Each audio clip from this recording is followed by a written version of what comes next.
he said this was the best water of any of them by far, so that's why he was coming here. Just checked out of Lawn Backpackers,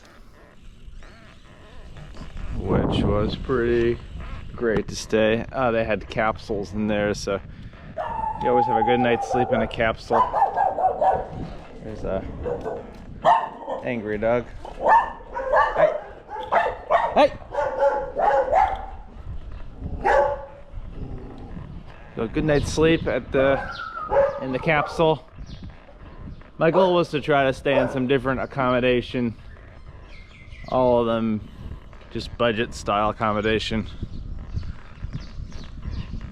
This was $700, so maybe about $22 US.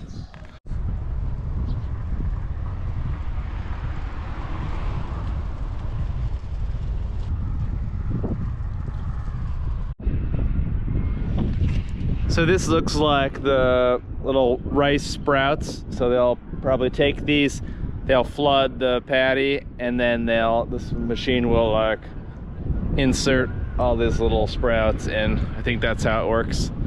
So at other times of year, Chishang, it's like this. It's very verdant green, and it's super beautiful. It's a really popular place to come and just rent a cruising bike, and they have a lot of trails around the area going through the rice paddies, and it's become quite a destination for Taiwanese just to get out of the big city and enjoy life, you know, in the country here.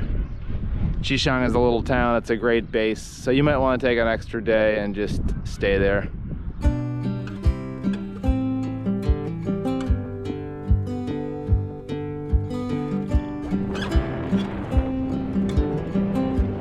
Okay, so I'm at a breakfast spot and I'm gonna pick my dumplings out here, and then she's gonna fry them up, and I ordered 2 danbing.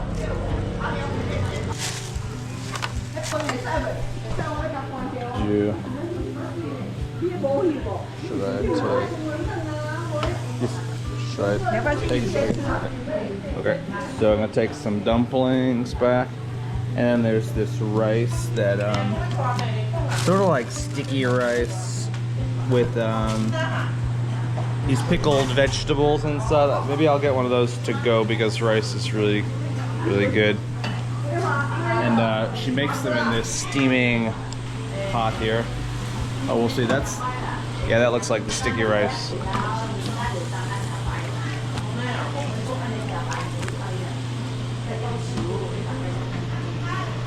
Nice. Maybe she's gonna make one now.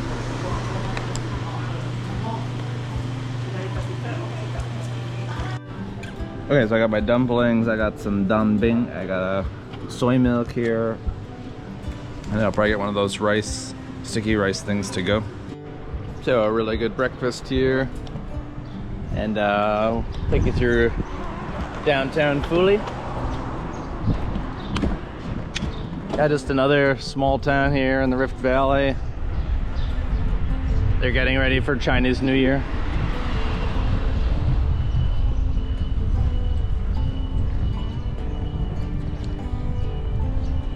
Chinese New Year is about 4 weeks away.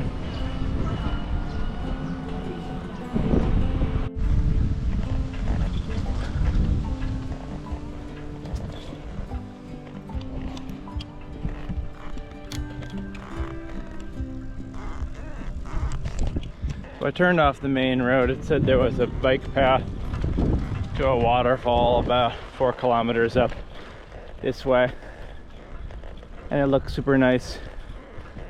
So I didn't come here to be on main roads.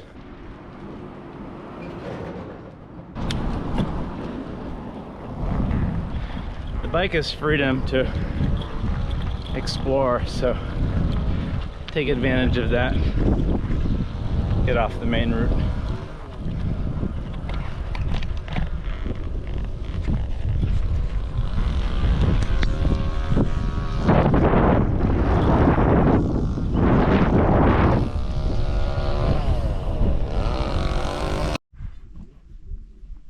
So there's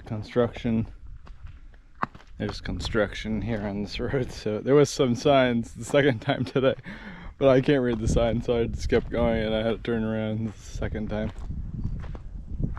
So there's a mud volcano up there, and just a nice lake, and Taiwan's first organic farming village. So I was just trying to get up in the hills here. It is nice.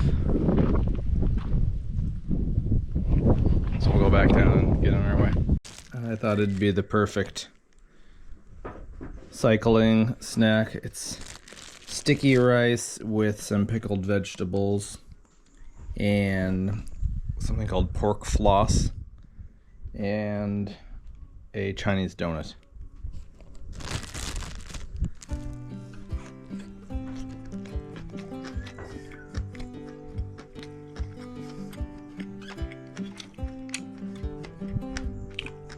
It's not my favorite, but it's all right. So a little more about the costs. This was in a breakfast in a small town. I got a bacon danbing, which is like bacon and egg sort of wrapped up in a pancake or crepe. And then I got 4 dumplings, and I got a cup of warm soy milk. And I got this to go, and all of that was a little more than $3, so US. So that was yeah, exactly 100 New Taiwan dollars. So pretty affordable, pretty cheap in some cases. All right, right now I'm gonna take you through my touring bike setup. So I've got a touring bike that I rented in Taipei. Check out Matthew Bike. They have a lot of good bike rentals for your trip around Taiwan. So this is a touring bike, so it's more upright. You're sitting more upright. The frame is steel, which is heavier, but it's stronger. It's more comfortable. It's a more like supple ride. You know, the rims and the wheels are more heavy duty on a touring bike because you've got more weight. It's got a rear rack. It's got a kickstand. This is the first time I've had a kickstand in several years, and it's very convenient on a touring bike. Other times I was touring on my road bike, and you just have to find a place to set up lean your bike against. So it's good to have the kickstand. I had them put on Shimano SPD, and I like to wear these for touring. But some people like flat pedals, or I'd probably advise against the SPD SL because it's just difficult to walk around, and those are kind of the road bike cleats. So I use this mountain bike style for touring because it's easier. If I get off my bike and I want to walk somewhere, it's a lot easier. Brakes are really good on this, really strong. A Matthew bike had a computer here, and actually they gave me a front light and a rear light. I brought my own second rear light, which might be overkill, but I like to be seen, and I've been rolling in kind of late the last few. Well, almost every night I kind of roll in after dark, which isn't a good habit to get into. This is my own bag here, but again, Matthew Bike offers those. So in here I've got bike tools, and I've got a spare tube, and this is mine that I brought. It's kind of above the frame pack. So I have energy bars, I have my sunblock in there, just some things, GoPro batteries. I've also attached another GoPro on the handlebar. That way if I'm going downhill, I can just, record and have both my hands on the bars.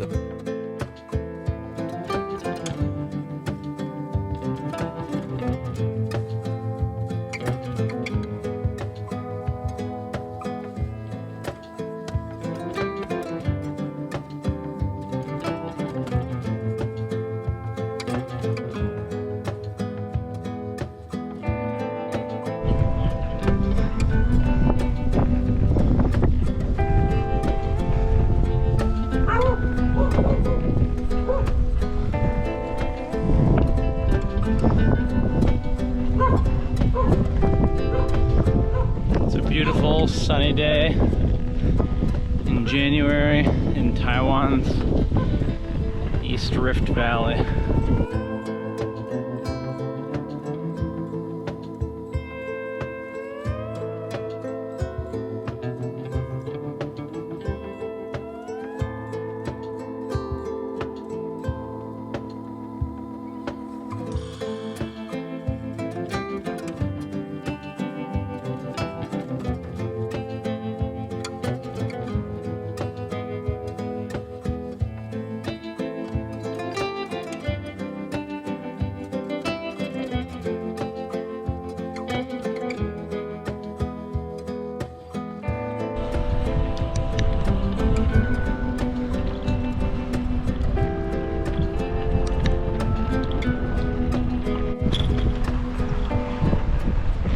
There was some construction, unfortunately, and we couldn't use this nice bike path for the last couple miles.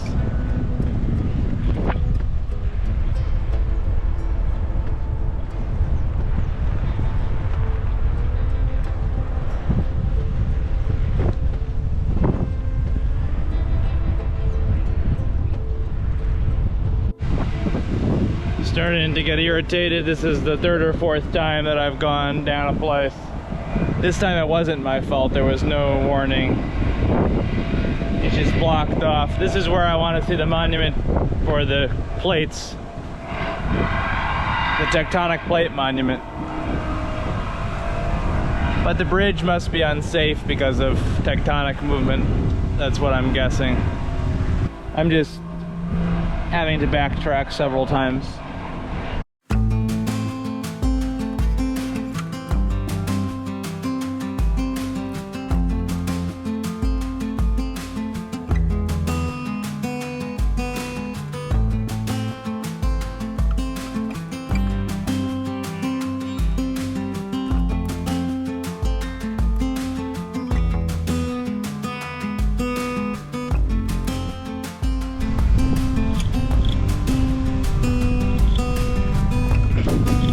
Starting to get some drops of rain here. This is the first time.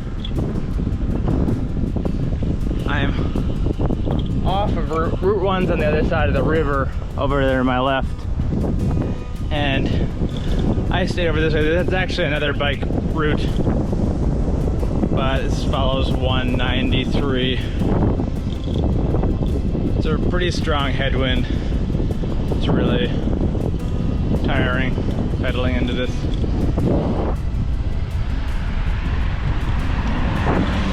I have at least another hour to get to Ruisui.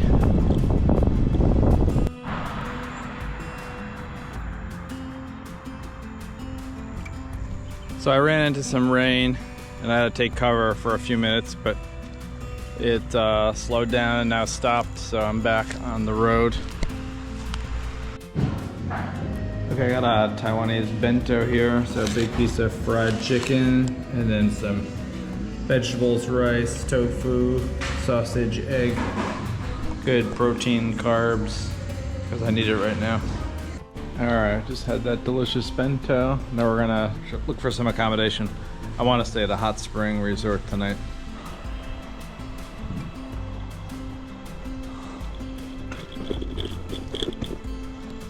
It's pretty nice here after the rain cleared.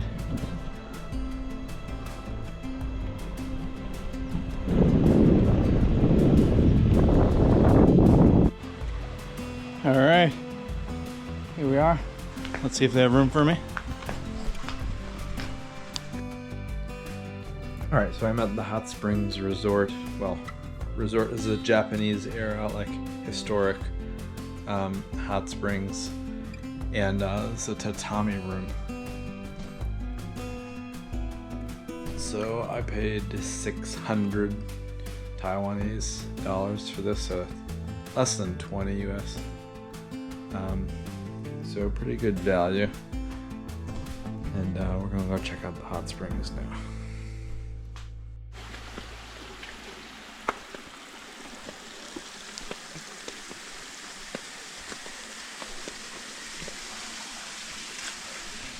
Definitely rustic, but it has a lot of atmosphere. It's a pretty cool place. Let's check out the water.